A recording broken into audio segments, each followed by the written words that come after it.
Welcome back to Never Enough Novels. Today we are talking all things TBR jars. This is something I've seen around BookTube quite a lot, and I've never actually created one for myself. So since I saw so many other booktubers doing these really fun videos where they picked their upcoming reads based on their TBR jar, I wanted to try it out too. So in today's video, I'm going to explain what a TBR jar is, how to create your own, and also I'm going to share 50 reading prompts that you can use to fill up your own TBR jar. If you're new to this concept, TBR stands for to be read, and it's a term used in the bookish world to describe books that are on our list that we want to read at some point. So most people keep their lists either on their phone or on a spreadsheet on their computer. Some have actual physical TBR lists that they use where they keep all of their books in the same place so they know which ones they want to read soon. However, if you're like me and so many other readers, sometimes it can be tough to actually come back and read those books that are on our TBR lists. This is where the TBR jar can help. The idea of this is it's a fun way to help you choose what you're going to read next and ensure that it's a book that's already on your TBR list. So within a jar, there's a bunch of different reading prompts, and you basically pick one out whenever you're ready to choose your next book, read what the prompt says, and then pick a book that fits the theme. It's a fun way to guide you towards certain books, but it still gives you the freedom to make the final decision yourself. And as a mood reader, it's especially helpful when I'm just not sure what I want to read next. So the steps to creating a TBR jar are extremely simple. First step is just to pick a jar or some sort of container that you can use to hold all of your slips of paper. I honestly just found this mason jar in my cupboards and I figured that would work perfectly.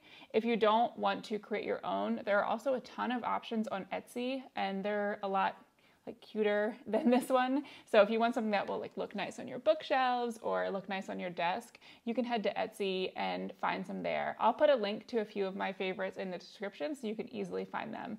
Etsy also offers vinyl decals or stickers. So if you have the jar already, you can grab a sticker from Etsy for just a couple of bucks usually. And it will say a really cute TBR jar or little symbols around it or something just to jazz up a simple jar.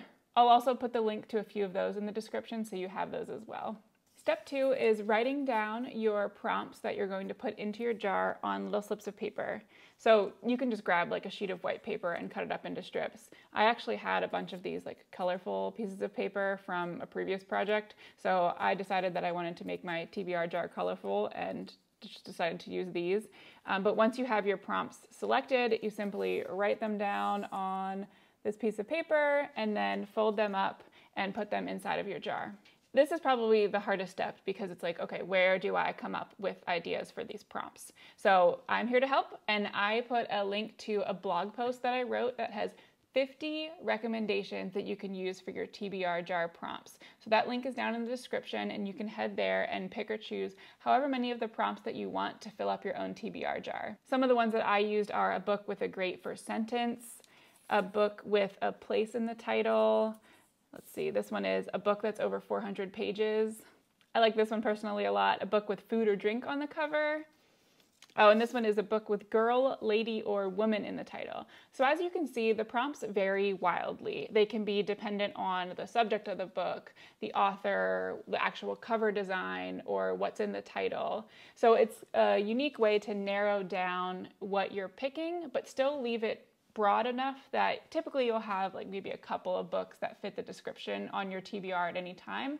So you can still kind of pick and choose which one you're exactly in the mood for. As for the number of prompts you include, it's entirely up to you. I know some people probably put 12 prompts in their jar so they can pick one out each month to help assist them in their reading for each month. I am going to put 30 in here because I'm probably going to pick 2 to 3 books each month, and then I'll keep replenishing the slips in here as I go throughout the year. But I wanted to have a little bit more variety because knowing me and my mood reader tendencies, I'm going to end up picking up a prompt that I just don't feel like reading. So I wanted to give myself a decent amount of options. But like I said, in my blog post down below, you'll have 50 things to choose from, and you can choose exactly how many you want to include in your own TBR jar. And then the last step is very simple. Once you have written down your prompts on a slip of paper, simply fold them up and drop them in your jar and you're good to go.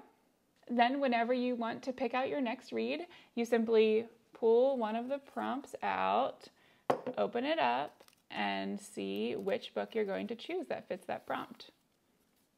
This one is a book with a character you'd swap lives with. Oh man, that would be a lot of fun. I feel like most of my books would probably fit that description. One other thing I wanted to quickly share is the idea of a TBR cart or maybe a TBR shelf on your bookshelves.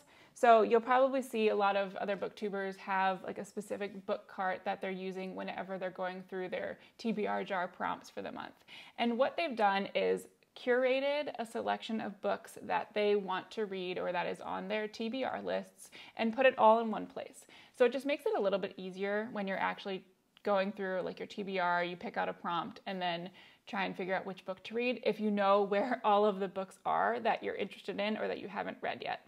So I really like the idea of doing that. I'm going to work on creating my own TBR cart before I pick my first TBR jar prompts in October.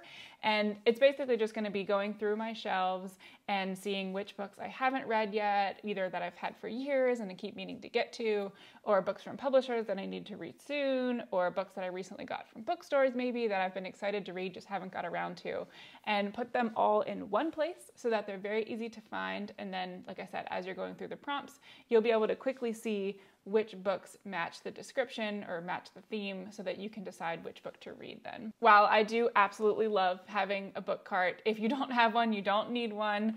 I could also use like one specific shelf on my bookshelves if I want to use that as my TBR shelf.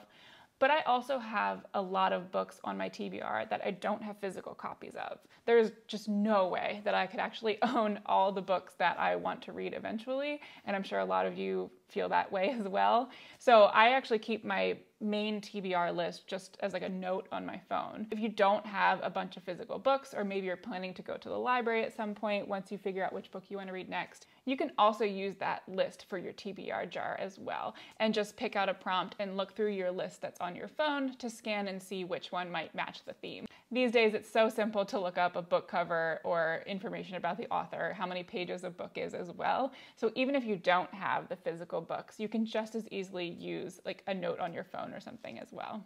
Hopefully this was a helpful introduction to the concept of a TBR jar and a very simple way to make your own. If you have any additional prompts that you'd like to share in the comments to help others out, please add those for all of us so that we can fill our own TBR jars. And please hit like on this video or subscribe to my channel to see more like this in the future.